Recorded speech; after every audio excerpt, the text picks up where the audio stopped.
Assalamualaikum warahmatullahi wabarakatuh. Halo Sobat Petani. Sebelumnya, perkenalkan nama saya Satri Udana.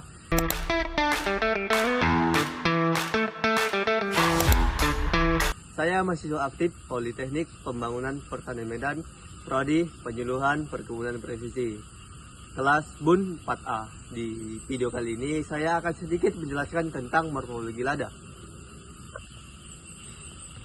Tanaman lada memiliki nama ilmiah yaitu Piper nigrum, dan lada merupakan tanaman perkebunan yang bernilai ekonomi tinggi dan banyak dibudidayakan di Indonesia. Sekarang kita bahas bagian-bagian morfologi tanaman lada. Yang pertama, akar. Tanaman lada memiliki sistem akar tunggang yang berkembang cukup dalam ke dalam tanah. Dari akar utama tersebut tumbuh akar-akar literal atau akar samping yang berfungsi menyerap air dan unsur hara.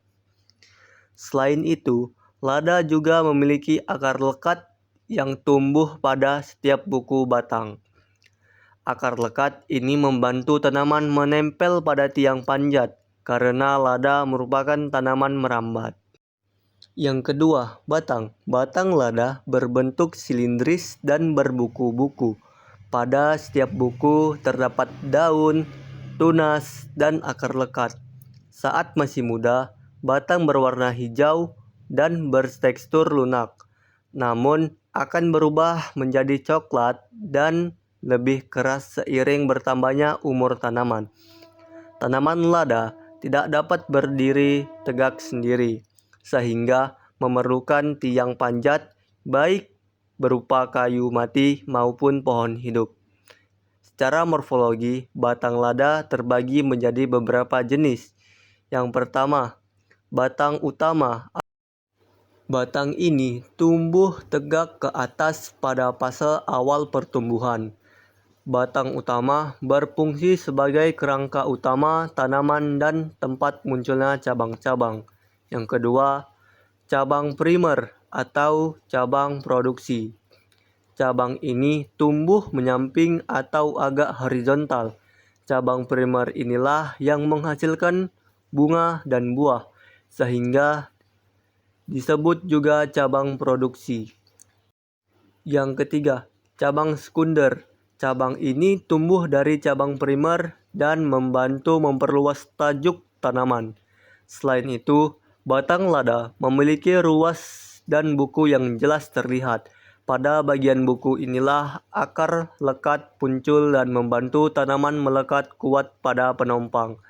Struktur batang yang berbuku-buku ini juga mempermudah dalam teknik perbajakan vegetatif seperti stek batang. Kita masuk pada bagian ketiga, daun.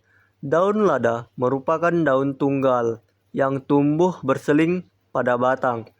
Bentuknya merupai jantung atau oval memanjang dengan ujung meruncing.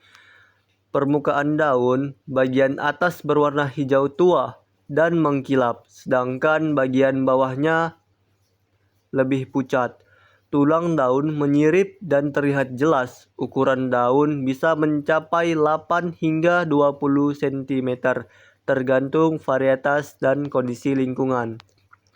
Yang keempat, bunga. Bunga lada berbentuk bunga majemuk yang tersusun dalam bulir atau spik. Bunga tumbuh berhadapan dengan daun pada cabang produksi. Bunga berukuran kecil dan berwarna putih kekuningan.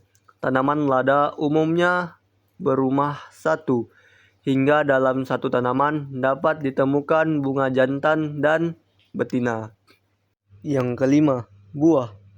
Buah lada berbentuk bulat kecil dan tersusun rapat dalam satu tangkai seperti untayan. Buah muda berwarna hijau dan berubah menjadi merah ketika matang. Setelah dikeringkan, buah akan mengkerut dan berwarna hitam, yang dikenal sebagai lada hitam. Jika kulit buah dilepas sebelum pengeringan, maka akan menghasilkan lada putih. Nah, jadi pemahaman morfologi, terutama struktur batang, sangat penting dalam budidaya karena berkaitan dengan teknik pemangkasan, penompangan, dan perbanyakan tanaman. Mungkin cukup sekian materi yang bisa saya berikan. Semoga video ini dapat bermanfaat bagi kita semua. Saya akhiri. Wassalamualaikum warahmatullahi wabarakatuh.